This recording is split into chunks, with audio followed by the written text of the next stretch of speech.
Allez, culture maintenant. Et en France, on connaît enfin le lauréat du prestigieux prix Goncourt.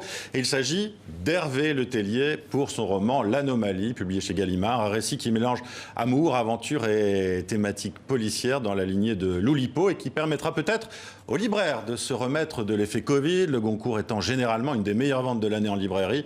On en parle avec vous, Regina Chundo. Merci d'être avec nous. Merci. Vous êtes la toute nouvelle présidente du Centre national du livre. Et puis Nicolas Georges du service culture de TV5 Monde, bonjour, nous a rejoint pour nous parler justement d'Hervé Letellier et de ce prix Goncourt 2020 désigné dans des conditions très particulière par un jury donc qui a délibéré à distance. Nicolas. Et L'Anomalie d'Hervé Letellier, c'est son 8e roman à l'écrivain français. Il raconte les suites d'un événement plutôt étrange, à savoir qu'un vol Paris-New York se reproduit 2 fois avec les mêmes passagers à quelques mois d'intervalle. Vous voyez déjà, le scénario est très intéressant et il soulève une hypothèse. Et si le monde n'était finalement qu'une gigantesque simulation informatique dont les êtres humains sont de simples programmes plus ou moins intelligents. Voilà pour la problématique du livre, un mélange des genres entre roman noir et récit littéraire classique, mais écrit comme un scénario de série télévisée. Marian, sachez qu'il a obtenu 8 voix contre 2 pour l'historiographe du royaume de Maël Renoir.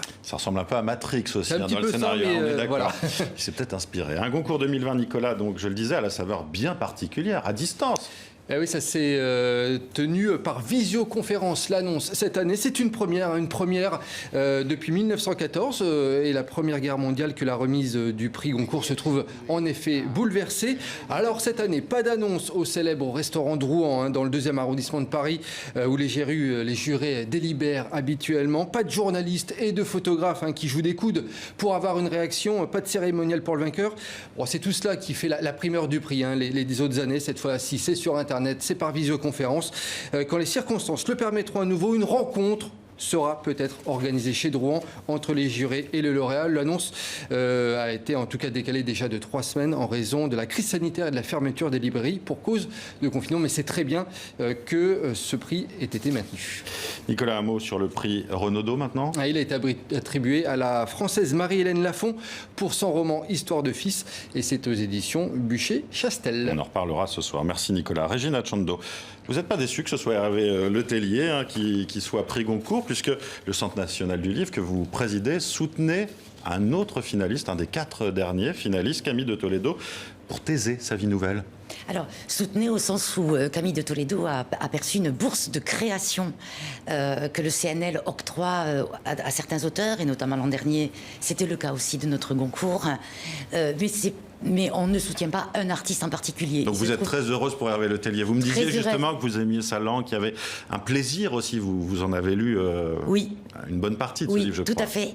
Et puis je trouve que ce livre lui ressemble. Alors je connais pas bien Hervé Letellier. J'ai eu l'occasion de le rencontrer au festival des correspondances de Manosque cette année. Et je sentais, à travers ce qu'il disait, la manière dont il s'exprimait, sur son travail en général et sur son livre, une forme de jubilation que le livre nous rend bien. Donc, Regina, je suis très heureuse. Vous êtes très heureuse. Regina Chundo, comment ça fonctionne le Centre national du livre? Quel est son rôle précis? On a compris, vous soutenez notamment des auteurs pour des lieux de résidence ou autres, mais c'est quoi son rôle exactement au CNL? Le CNL, c'est l'établissement qui est public, qui est le bras armé, comme on dit, du ministère de la Culture et de la ministre de la Culture, en ce sens qu'il a une approche à la fois sur l'ensemble de la chaîne économique du livre et à travers des bourses de création, des résidences, dans le cadre de commissions évidemment tout à fait transparentes.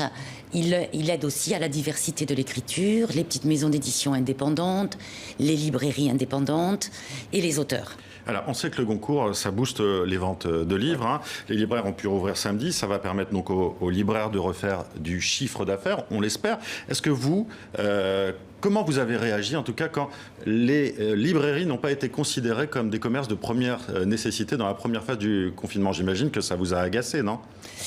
Alors écoutez, je ne suis pas médecin et je pense que chaque décision est pesée. En revanche, les arbitrages qu'a obtenu Roselyne Bachelot, notre ministre de la Culture, a permis au CNL de mettre en œuvre, d'une part, un premier plan d'urgence lors du premier confinement. Ça consiste en quoi exactement, rapidement?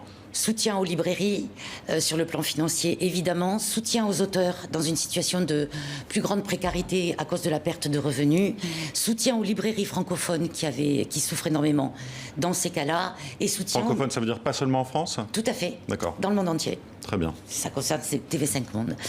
Et le deuxième plan qui a été lancé très rapidement a été un plan de relance, beaucoup plus conséquent sur le plan financier, puisqu'il représente 25 millions d'euros, plus de 25 millions d'euros, et qui permet de surcroît d'approfondir les aides, notamment avec les librairies. Et les librairies, désormais, ont non seulement accès au soutien, j'allais dire, classique d'urgence, et de surcroît à une dotation qui leur permet de s'informatiser, de se moderniser. On s'est rendu compte que dans le cadre d'une crise sanitaire comme celle qu'on a vécue, la modernité de nos outils informatiques, enfin, des outils informatiques des librairies et de la capacité à réagir rapidement était indispensable. Oui, et justement, j'allais vous parler d'Amazon, qui est un des grands gagnants justement de cette crise sanitaire. Il y a beaucoup de gens qui ont commandé des livres sur Amazon. Est-ce que le CNL ne pourrait pas pousser les libraires indépendants à se regrouper? Je sais que ça existe de manière éparse, mais à se regrouper, à faire une plateforme justement de vente en ligne et avec l'argent qui irait aux libraires justement indépendants. Tout à fait. Alors, ça, vous ne pourriez pas soutenir cette initiative? Alors, il y a déjà plusieurs plateformes. Après, votre idée est d'en avoir une unique. Tout à fait. Pourquoi pas? Mais c'est en concertation avec les professionnels qu'il faut travailler cette question. Et le CNL a tout à fait vocation à concerter les professionnels pour trouver ce qu'il y a de plus intelligent pour la chaîne du livre. Et notre ministre de la Culture a obtenu un arbitrage qui consiste à rendre gracieux les frais de postaux dans le cadre justement de la livraison en ligne de livres, très précisément pour essayer de rattraper la distorsion de concurrence avec Amazon. S'il devait y avoir justement un nouveau confinement, est-ce qu'on ne devrait pas justement mettre en place des règles plus contraignantes face à Amazon, qui est un mastodonte et qui a quand même une espèce de situation de monopole? Est-ce que vous, auprès du ministère de la Culture, du gouvernement, vous ne pouvez pas justement mettre la pression, ou en tout cas leur dire « Eh oh, il faudrait peut-être faire quelque chose pour nos libraires ».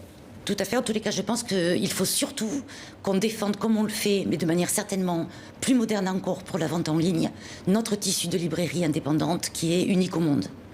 Merci Régine Atchundo d'avoir été avec nous. Merci Nicolas Georges. Et je rappelle que la lecture dans une situation de confinement est un des meilleurs antidépresseurs. Non, absolument. Et que les chiffres de ce week-end de réouverture sont excellents pour les librairies. Et on est